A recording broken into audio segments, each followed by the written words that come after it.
दीन इस्लाम में बेहतर दर्जा सियासत का है या खिलाफत का है?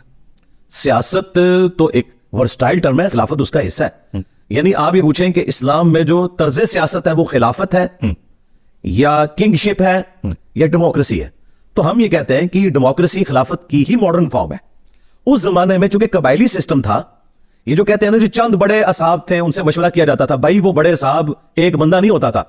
अगर सैयदना अली मशवरे में शामिल है तो पूरे का पूरा बनु हाशिम का कबीला उसका वो रिप्रेजेंटेटिव है, जिस तरह हमारे पूरे शहर का रिप्रेजेंटेटिव एक एमएनए बन के जाता है।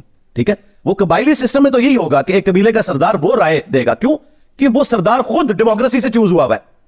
वो इस तरह चूज नहीं हुआ कि बाप के बाद बेटा और बेटे के बाद फिर उसका बेटा, इस तरह नहीं है।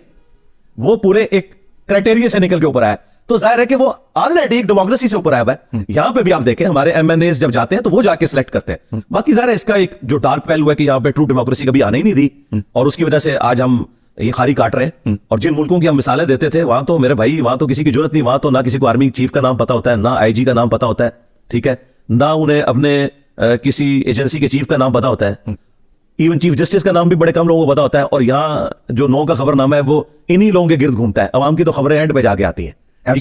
तो ये डेमोक्रेसी जो है तर्ज खिलाफत, जो सियासत तर्ज सियासत खिलाफत वाला है, मॉडर्न दौर में डेमोक्रेसी ही इसके करीब है। लेकिन इससे मुराद में इस्लामिक डेमोक्रेसी, जो हमारे उस्ताद डॉक्टर इसरार साहब कहते थे कि हलाल के दायरे के अंदर, हराम के मामले में आपने डेमोक्रेटिक वैल्यूज के एतबार से इसको नहीं देखना बल्कि कुरान और सुन्नत को देखना है। हाँ, इसको मैं मिसाल से कहता हूं कि हमने इफ्तार प्रोग्राम रखा सर, तो यह हलाल काम है।